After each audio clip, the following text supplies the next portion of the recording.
How's it going, guys? I'm back with the second part of the video in the email blocklist series. In the last video, we talked about what are email blocklists and what practices get your IP or your domain to land up in blocklist. Now, if you haven't seen that video, please go and check it out. You will understand this video much better.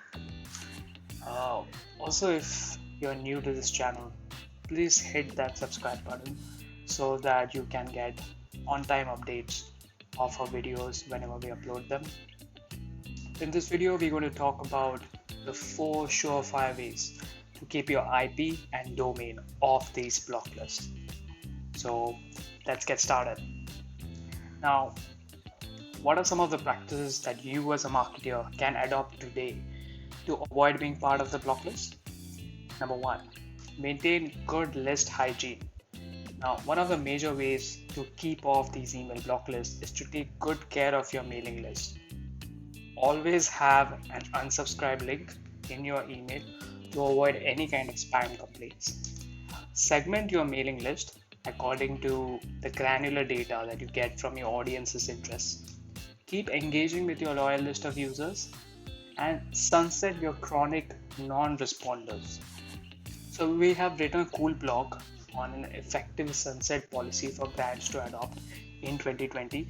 The link is in the description below, so make sure to check that out.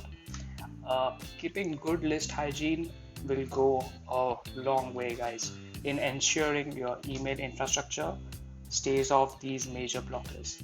And number 2, monitor the list acquisition and email validation. Now, don't scrape addresses from the internet or harvest any third-party lists.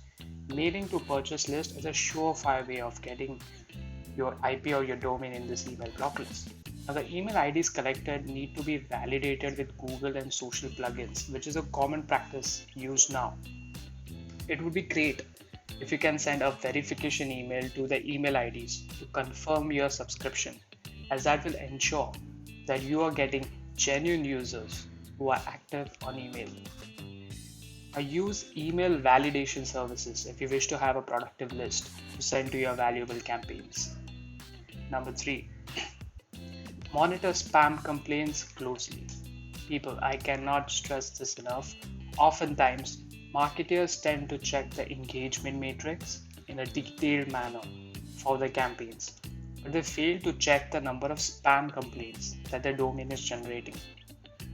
Now, Google Postmaster provides all that information for your Gmail audience. Spam complaints or abuses signify to mailbox service providers that your content is either not relevant or you're spamming your users with uninteresting content. So that could land you in blocklist very quickly. Keeping your content relevant to your users and sending them your message at the right time will ensure that your brand affinity remains intact and your users don't churn out. Number 4, last one, engage with your active audience. Your active users are your biggest brand fans. Like, they open and click on your mails regularly, they do multiple transactions. Mailing to such users will keep your IP and domain reputation high, and there won't be an issue in featuring in any email blocklist or any failures in your delivery. Do some velvet rope marketing and offer them VIP access to your products and services.